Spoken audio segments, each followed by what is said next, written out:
자, 욥기 32장부터는 새로운 국면에 접어들고 있는 본문입니다. 32장부터 무려 37장까지 6장에 걸쳐서 욥의 네 번째 친구라고 하기엔 좀 그렇고요. 어쨌든 이 엘리후라는 사람도 새 친구와 마찬가지로 욥의 소문을 듣고 소식을 듣고 욥을 위로하려고 오지 않았을까요? 그죠? 그리고 오늘 본문에 보면은 6절에 보셔요. 나는 연소하고 당신들은 연로함으로 뒷전에서 나의 의견을 감히 내놓지 못하였다.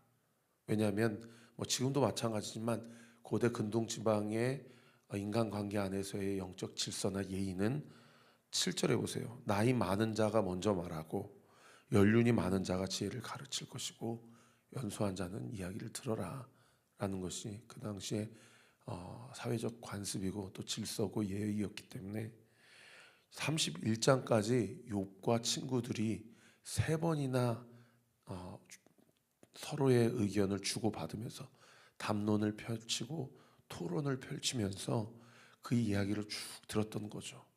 그러니까 엘리바스가 제일 연장자였고 빌닷이나 소발이 그 다음 이렇게 나이순이었고, 그다음 욥이 그 어느 즈음 같은 무린 또래 즈음이었다고 한다면 이 엘리후는 상당히 나이 차이가 많이 나는 그런 사람이었다라는 것을 알 수가 있어요. 엘리후의 이름의 뜻은 그는 나의 하나님이시다라는 이름의 뜻입니다. 엘리후와 그의 가문 가정이 상당히 경건한 가정이었다라는 것을 유추해 볼 수 있는 이름이고요. 2절에 보시면은 람 족속 부스 사람 바라겔의 아들이다 라고 그 가문과 종족을 지금 우리에게 가르쳐 주고 있는데, 부스 사람이다라는 것은, 여러분, 부스라는 사람이 창세기에 등장을 합니다. 창세기 22장에 보시면은 아브라함의 사촌인 나홀과 밀가가 근친 결혼을 하거든요. 그 첫째 아들이 우스고 둘째 아들이 부스입니다. 그러니까 아브라함과 같은 집안 사람이에요. 그리고 이 부스 지역이 사람의 이름이기도 하지만 땅 지역의 이름이기도 하거든요. 그래서 오늘날 많은 학자들이 팔레스타인의 동쪽 지역 또는 에돔 지역을 부스 지역이라고 할 것이다 그렇게 추정을 합니다. 어떻든 아브라함의 집안의 어떤 근처에 있는 그런 가문이었고요. 그리고 상당히 하나님에 대한 유일신앙을 분명하게 가지고 있는 그런 집안이었다라는 것. 그리고 욥의 세 친구와 또 욥과 조금 나이 차이가 많이 나는, 아마 오늘날로 이야기하면 앞선 분들이 한 60대 이상 정도 된다고 그런다면 이 엘리후는 한 20, 30대 정도 되지 않았을까 그렇게 추정이 됩니다.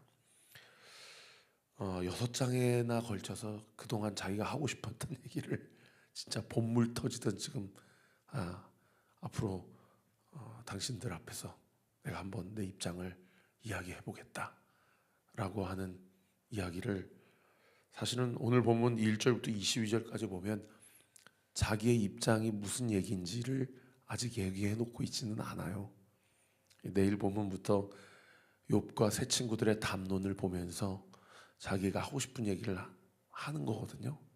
그럼 오늘 본문 1장부터 21절부터 22절까지는 그동안 욥과 새 친구의 담론을 옆에서 들으면서 답답한 자기의 감정을 그저 토로하고 있는 본문이 32장 전체의 내용이니까 이 엘리후의 가슴이 참 답답하고 하고 싶은 말이 정말 이 목 끝까지 찼다라는 것을 알 수가 있는 그런 대목이에요. 그래서 오죽하면은 18절에 보세요. 내 속에 말이 가득하니 내 영이 나를 압박합니다. 이 내 영이 나를 압박합니다는 얘기는 더 이상 참을 수 없겠다라는 표현이고요. 이 자신의 감정을 시적으로 뭐라고 표현하면 19절에 내 배는 봉한 포도주 통 같고 터지게 된 새가죽 부대 같구나. 얼마나 자신의 속이 터질 것만 같이 하고 싶은 말 못하고 가만히 있다가 이제는 내가 할 말을 해야 되겠습니다 하고 지금 나오고 있는. 그래서 오죽하면 20절에 보시면은 내가 말을 해야 시원할 것이고 내 입을 열어 대답하리라 라고 이야기하는 그런 본문. 그래서 오늘 본문에 보면 엘리후의 감정선을 두 가지로 정리할 수 있는데, 제가 말씀드린 대로 18절, 19절, 20절 이런 지점만 보면 속이 답답하고 터져버릴 것 같은, 내가 할 말은 하고 좀 살아야 되겠다, 이렇게 하다가는 화병 나겠다, 이런 첫 번째 감정선을 가지고 있는가 하면, 두 번째 감정선은 3절에 보세요. 2절에 보세요. 람 족속 부스 사람 바라겔의 아들 엘리후가 화를 냈다. 그리고 그 화를 낸 이유는 두 가지인데, 첫 번째는 욥에게 화를 내는 것은 욥이 하나님보다 자기를 의롭다고 하기 때문이고, 세 친구에게 화를 내는 것은 3절, 그들이 능히 대답하지도 못하면서 욥을 정죄합니다. 그러니까 세 친구들의 기본적인 입장이 뭐였습니까? 인과응보의 논리로 욥을 정죄하는 거였잖아요. 너 반드시 잘못한 게 있으니까 하나님이 너를 치시는 거야 라는 거였잖아요. 그런데 그렇게 정죄하기 때문에 세 친구에게도 화를 내었다. 그래서 4절 보세요. 엘리후는 그들의 나이가 자기보다 여러 해 위임으로 욥에게 말하기를 참고 있다가 세 사람의 입에 답이 없음을 보고 화를 내니라. 그러니까 첫 번째 감정선이 답답함이었다라고 한다면, 두 번째 감정선은 이 분노죠. 근데 여러분 여기 보세요. 오늘 본문 끝구절 21절과 22절 보시면은 나는 결코 사람의 낯을 보지 아니하며 사람에게 영광을 돌리지 아니하리니, 이게 무슨 얘기입니까? 다른 번역 성경에는 내가 지금부터 하시는 말 잘 들어보세요. 내가 누구 편을 들거나 누구에게 눈치 보겠다라는 얘기는 아닙니다. 이런 의미예요. 그리고 심지어 22절에는 이렇게까지 얘기하죠. 나는 아첨할 줄 알지 못한다. 만약 내가 그렇게 한다면 나를 지으시니 곧 하나님이 나를 속히 데려가시리로다. 하나님이 나를 심판하실 것이다 라고 이야기하는 거예요. 여러분, 이런 자신의 말에 어떤 느낌이 드세요?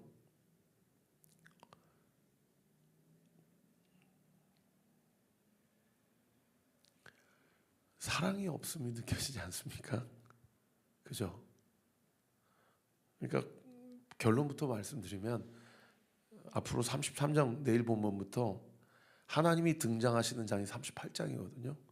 그 이전에 37장까지가 엘리후가 자기가 그동안 하고 싶은 말을 본물 터지듯이 6장에 걸쳐서 쭉 늘어놓고 있는데, 결과적으로 나는 욥과도 다르고 새 친구하고도 다른 관점에서 이 인간에게 주어진 설명할 수 없는 고난의 문제에 대해서 이러한 해석과 솔루션을 지금부터 한번 제안해 보겠습니다 라고 지금 자기가 해야 될 말을 지금 열거해 놓겠다 라고 자기의 의를 드러내고 있는데, 결과적으로 보면 하나님 입장에서는 엘리후나 또 새 친구들이나 크게 다를 바 없는 그런 이야기들이 되지 않을까라는 것을 우리가 알 수 있는 그런 복선과 같은 지점이라고 이해하시면 좋겠습니다.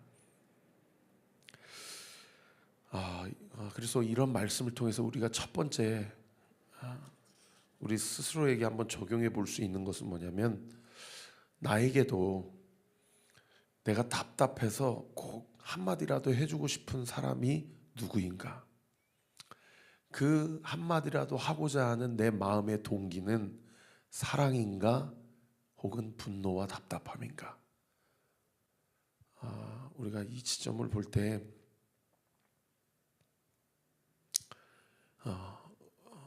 내가 하고 싶은 이야기를 누구에게 꼭 관철시키려고 내가 하고 그러고 있지는 않은가, 한번 우리 자신을 점검해 봐야 됩니다.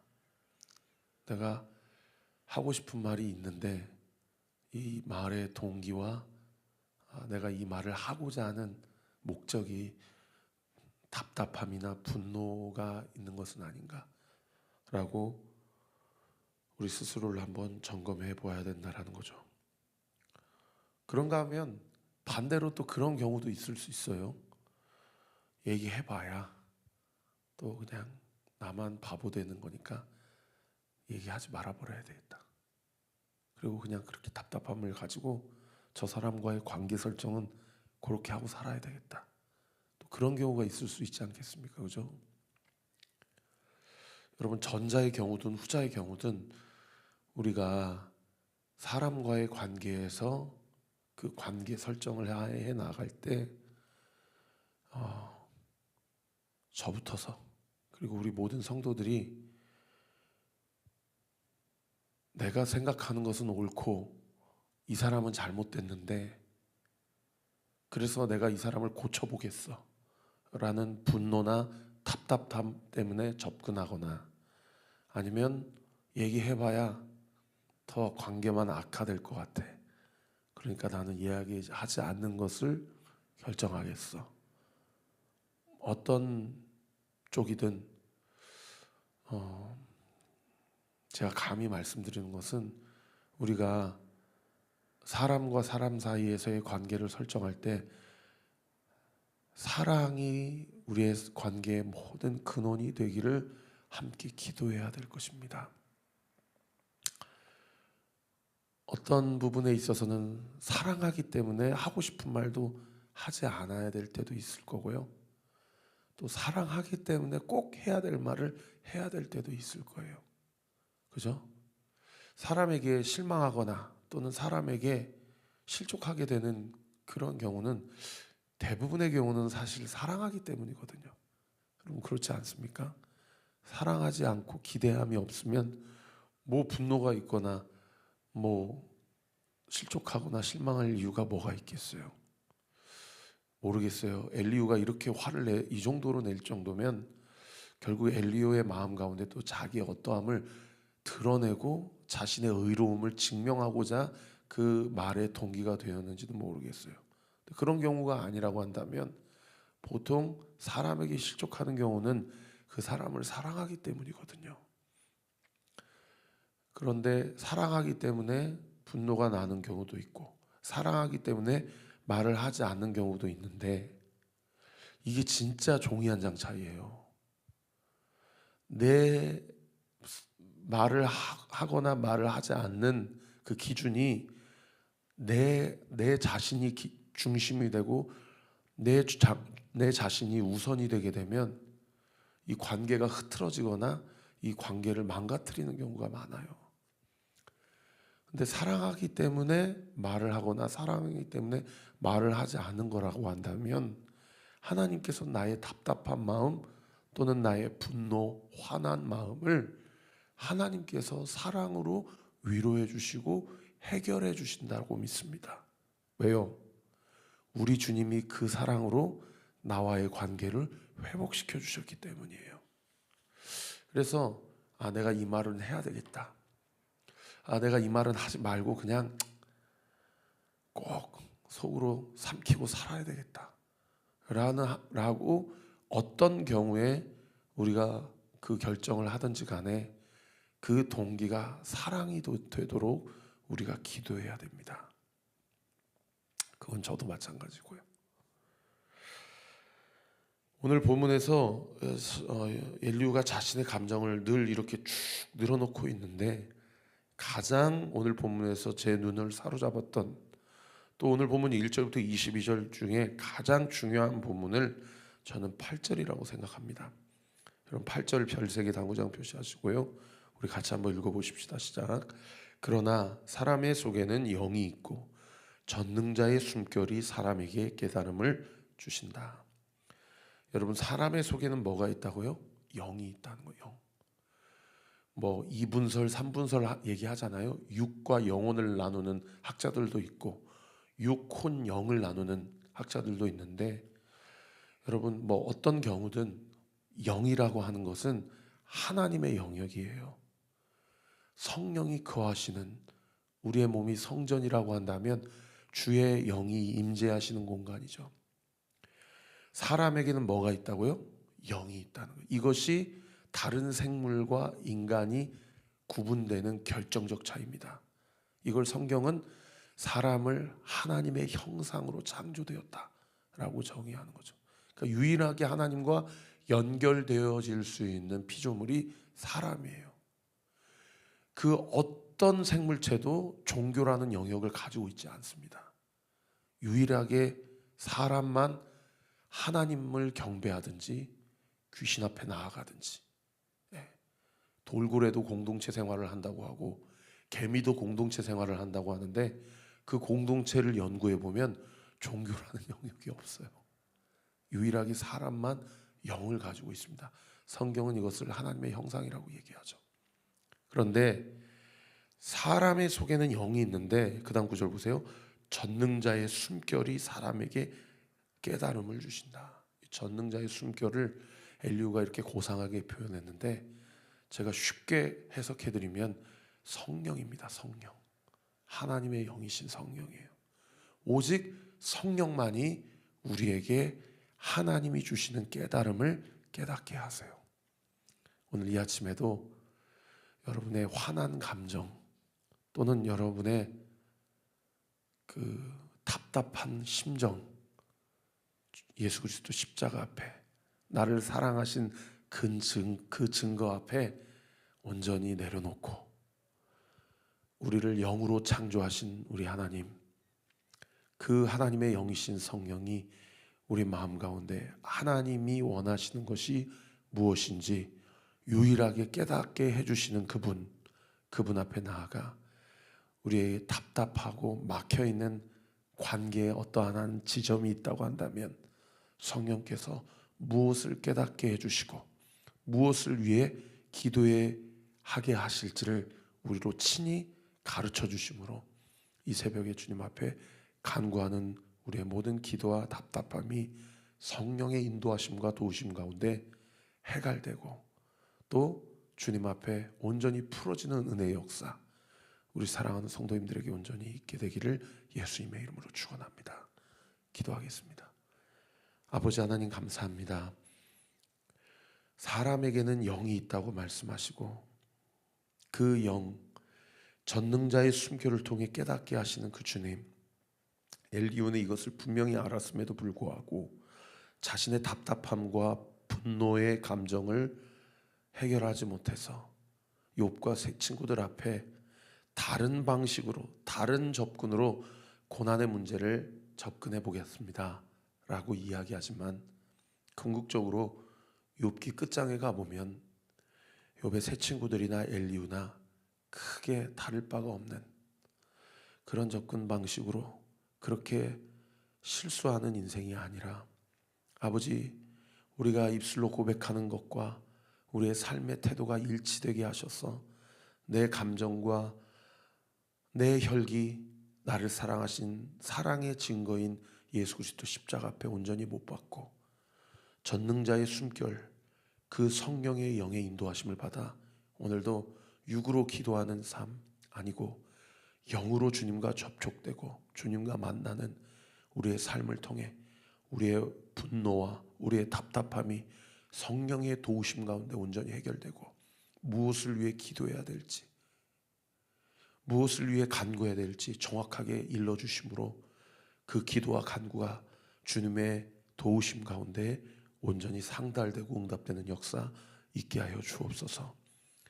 몸이 아프면 입이 더러워지고 입술로 범죄하면 아버지 하나님의 뜻을 이룰 수 없음을 우리가 잘 압니다. 우리의 몸과 마음의 아픈 부분들 오늘 이 새벽에 주님 나는 치료하는 여호와라 말씀하신 그 주님 앞에 우리의 몸과 마음을 온전히 고쳐주시고 하나님이 일으켜 주셔서 우리가 입술로 범죄하지 않고 마음으로 죄짓지 않고 마땅히 기도할 것을 기도함으로 하나님의 뜻이 우리의 마음 가운데 이루어져 우리의 마음이 평안하게 하게 하시고 우리의 마음이 담대하게 하셔서 오늘 이 하루도 이번 한 주도 우리가 감당해야 될 귀한 사역들 능히 감당할 수 있도록 은혜 위 은혜를 더하여 주옵소서. 감사드리고 예수 그리스도 이름으로 기도합니다.